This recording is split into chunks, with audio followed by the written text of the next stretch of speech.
दोस्तों, Kolkata doctor case के 2 महीने बाद आरजी कर हॉस्पिटल और प्रिंसिपल संदीप घोष के बारे में एक ऐसा खुलासा हुआ है। एक ऐसी जानकारी सामने आई है जिसने हर किसी को हिलाकर रख दिया है। आखिरकार एक प्रिंसिपल इतना बेरहम और इतने नीचे कैसे गिर सकता है? दोस्तों, यह खुलासा ऐसा है जिसे सुनने के बाद आपके पैरों तले जमीन खिसक जाएगी। अब हमारी डॉक्टर बेटी को इंसाफ मिलने वाला है, इसलिए इस वीडियो को अंत तक जरूर से देखें। लेकिन उससे पहले अगर आप भी चाहते हैं कि डॉक्टर बिटिया को जल्द से जल्द इंसाफ मिले तो कमेंट में वी वांट जस्टिस जरूर लिखिए, ताकि डॉक्टर बिटिया को इंसाफ दिलाने की हमारी मुहिम ऐसे ही चलती रहे। और चैनल को भी जरूर से सब्सक्राइब कर लीजिए ताकि इस केस से जुड़ी हर अपडेट हम आप तक पहुंचाते रहे। कोलकाता के आरजी कर अस्पताल में 31 साल की ट्रेनी डॉक्टर के और हत्या का मामला दुखियों में है।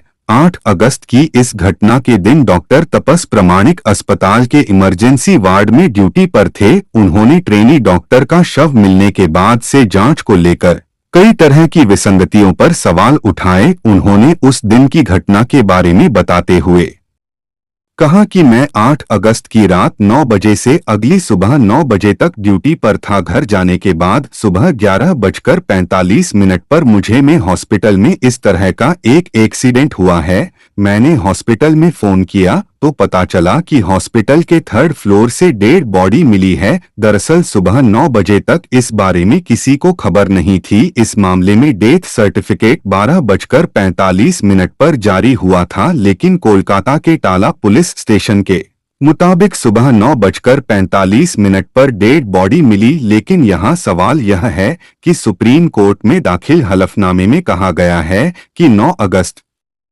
की सुबह 10 बजे के आसपास डेड बॉडी मिली, लेकिन दोपहर 12:45 पर ब्रॉड डेड डिक्लेयर किया गया। तो ऐसे में इनती घंटे में यानी 9:45 से 12:45 में क्या क्या हुआ, इसकी जांच सीबीआई अभी भी कर रही है। खबरों के मुताबिक इन 3 घंटे में हॉस्पिटल के सबूतों को मिटाया गया, कैमरों से भी छेड़छाड़ की गई, पोस्टमार्टम रिपोर्ट से भी छेड़छाड़ की गई, ताकि सीबीआई इसकी असली सच्चाई का पता न लगा सके। आपको बता दें कि इस केस को हुए 2 महीने से ज्यादा हो चुका है, जिसके चलते लोग सीबीआई जांच पर भी सवाल उठा रहे हैं। कोलकाता में ट्रेनी डॉक्टर के केस में बड़ा खुलासा हुआ है। सीबीआई जांच में यह बात सामने आई है कि आरजी कर मेडिकल हॉस्पिटल के ऑपरेशन थिएटर में जमकर अयाशियां होती थी। ऑपरेशन थिएटर में दरवाजे बंद कर वहां पर मुर्गा दारू की पार्टी चलती थी। इन पार्टियों में अस्पताल की ट्रेनी डॉक्टर को बुलाया जाता। अस्पताल की कई ट्रेनी महिला डॉक्टर्स पर भी इस पार्टी में शामिल होने के लिए दबाव बनाया जाता था। सीबीआई जांच में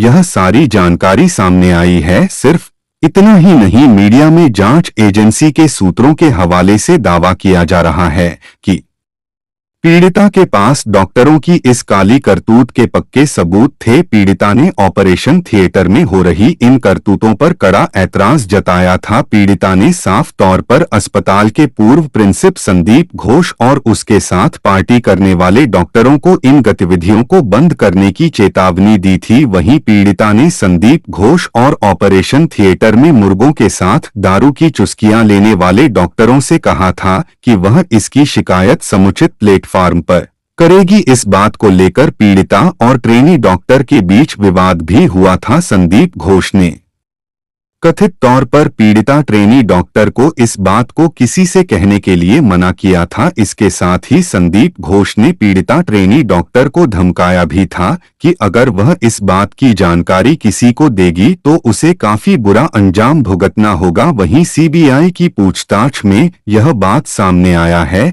कि संदीप घोष को जैसे ही पता चला कि ट्रेनी डॉक्टर के पास दारू पार्टी का वीडियो है तो उसने पीड़िता पर दबाव बनाना शुरू कर दिया। हालांकि लाख कोशिशों के बाद भी पीड़िता ने वीडियो डिलीट नहीं किया था। अब सवाल यह है कि कोलकाता रेप और हत्याकांड का असली सच कहीं यही तो नहीं है, जिस सच को लेकर लोग जानने के लिए लंबे समय से वेट कर रहे थे। कहीं वही यह सच तो नहीं है। लेकिन ट्रेनी डॉक्टर को इंसाफ तभी मिलेगा जब इस कांड के आरोपियों को कड़ी से कड़ी सजा मिलेगी। सीबीआई जांच में सामने आया कि इस पूरे मामले में आरजी कर मेडिकल कॉलेज के डाटा ऑपरेटर प्रसून चटर्जी की भूमिका संदेहास्पद है। संदीप घोष ने ट्रेनी डॉक्टर के मर्डर के बाद पहला कॉल प्रसून चटर्जी को ही किया था। प्रसून चटर्जी कथित तौर पर मोबाइल सॉफ्टवेयर का भी अच्छा जानकार है। संदीप घोष ने प्रसून चटर्जी को पीड़िता के स्मार्टफोन से वीडियो डिलीट करने के लिए कहा। सीबीआई की जांच में यह सामने आया कि प्रसून चटर्जी ने पीड़िता के मोबाइल फोन से सारे सबूत मिटाए थे। उसने पीड़िता की मौत के बाद स्मार्टफोन को कंप्यूटर से कनेक्ट कर वीडियो डिलीट किया। इसके साथ ही प्रसून चटर्जी ने मोबाइल में मौजूद दूसरे अहम दस्तावेजों को भी डिलीट कर दिया। साथ ही प्रसून चटर्जी ने आरजी कर अस्पताल के सीसीटीवी कैमरे के फुटेज से भी छेड़छाड़ की और इसके कुछ हिस्सों को ब्लॉक कर दिया था। मीडिया में जांच एजेंसी के सूत्रों के हवाले से दावा किया जा रहा है कि पीड़िता के पास डॉक्टरों की काली करतूत के पक्के सबूत थे। ऐसा कहा जा रहा है कि पीड़िता ने ऑपरेशन थिएटर में रंगरलियां मनाते डॉक्टरों का वीडियो अपने मोबाइल के कैमरे में कैद कर लिया था और यही वीडियो इस अपराध का कारण बना। लेकिन जब सीबीआई को इतने सबूत मिल गए हैं तो अभी तक आखिरकार डॉक्टर बेटी को इंसाफ क्यों नहीं मिल रहा है? आखिरकार क्यों यह केस दिन प्रतिदिन और भी उलझता जा रहा है? क्या सीबीआई अभी तक असली कातिल तक नहीं पहुंच पाई है? क्या जानबूझकर इस केस को दबाने के लिए लंबा समय लिया जा रहा है? क्या यह केस सुशांत सिंह राजपूत केस की तरह दब जाएगा? ऐसे तमाम सवाल हैं उन देशवासियों के जो हर दिन डॉक्टर बेटी के लिए इंसाफ की मांग कर रहे हैं। इसी बीच एक और बड़ी खबर आ रही है कि कोलकाता से आरजी कर मेडिकल कॉलेज के डॉक्टरों का प्रदर्शन फिर शुरू हो गया है। देश का दुर्भाग्य है,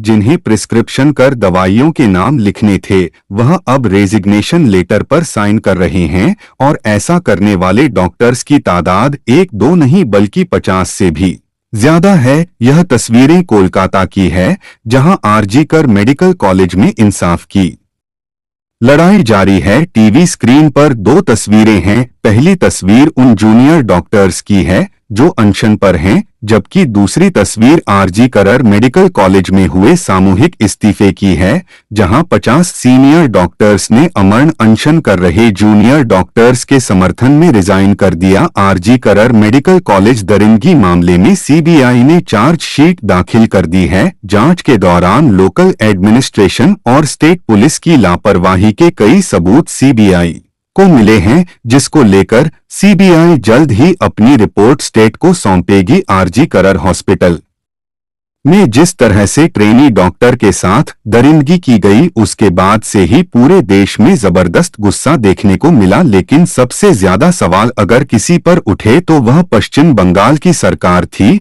और अभी तक भी पश्चिम बंगाल की सरकार सवालों के घेरे में है। लोग बार बार ममता बनर्जी के इस्तीफे की मांग कर रहे हैं। दोस्तों, बताया जा रहा है कि सीबीआई के हाथ सारे सबूत लग चुके हैं। सीबीआई अपने फाइनल डिसीजन पर पहुंचने वाली है।